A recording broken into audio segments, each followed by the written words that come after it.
인간의 사랑은 나와 다른 사람 사이의 관계에 존재한다.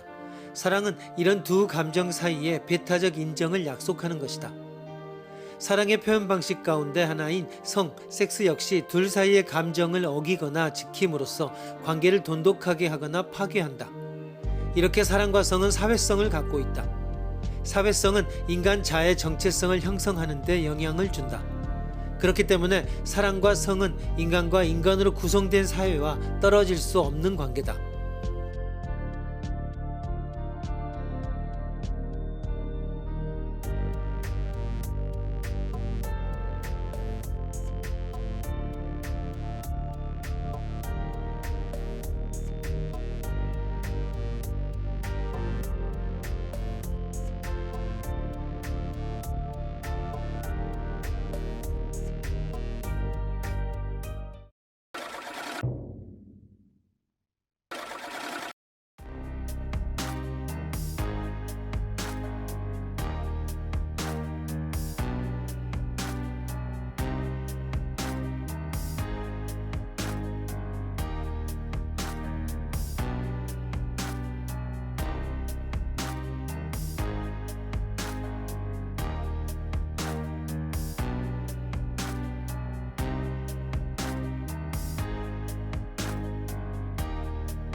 티포테 전략은 받는 대로 돌려주는 방식 때문에 우리말로 앵무새 전략이라고 부릅니다.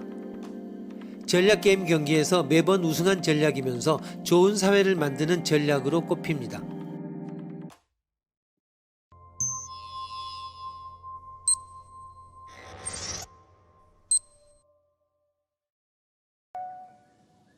죄수의 딜레마의 경우에는 게임 참가자들이 전략을 한 번 선택한다. 그런데 현실을 감안하면 이런 협조는 한 번이 아니라 계속해서 반복된다고 가정해야 한다.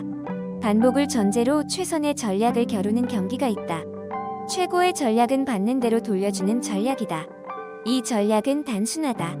처음에는 협력하고 그 후에는 상대편이 이전에 취했던 것과 같은 방식으로 움직이는 것이다. 이 전략을 죄수의 딜레마에 적용하면 자신의 이익만을 챙기는 것이 유리할까? 아니면 협조하는 것이 유리할까?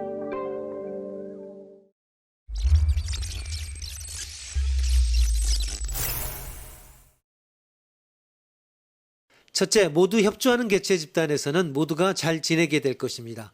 둘째, 비협조 개체 집단에서는 모두에게 나쁜 결과가 초래될 것입니다.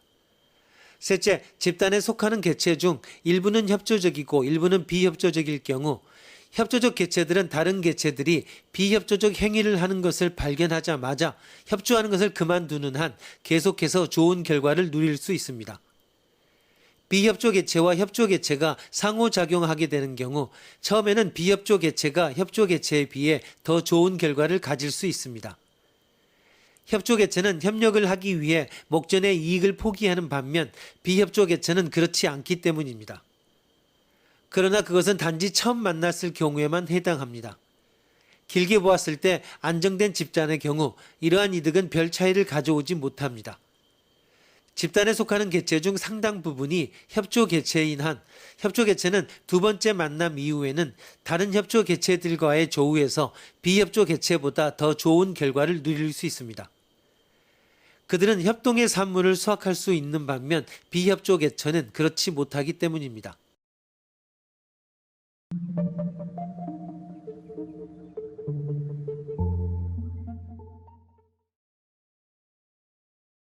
그러나 협조 개체들이 비협조 개체들과 집단을 이루며 살아가고 있다고 합시다.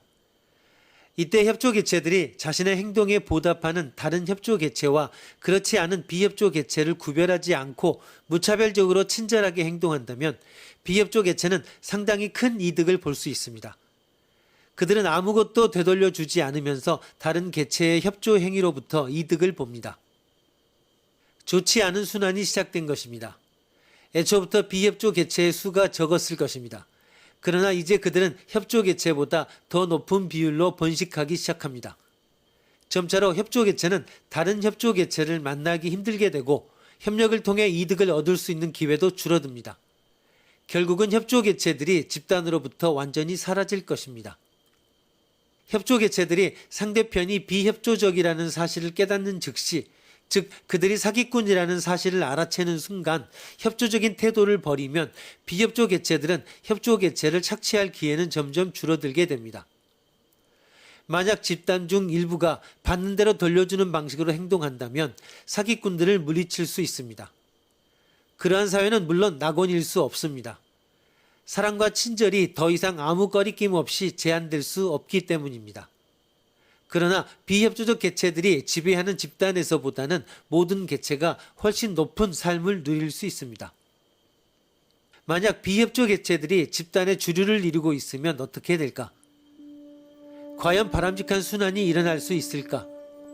적어도 협조 개체가 적은 수로 존재하고 이들이 대체로 자기들끼리만 접촉한다면 그럴 수도 있습니다.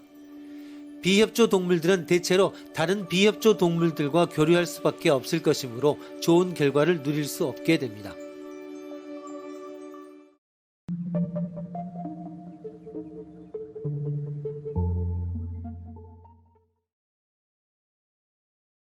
친족에 대한 이타주의는 유리한 결과를 낳고 친족에 대한 이타심으로 인도하는 유전자는 진화의 과정에서 보다 많이 살아남을 것입니다.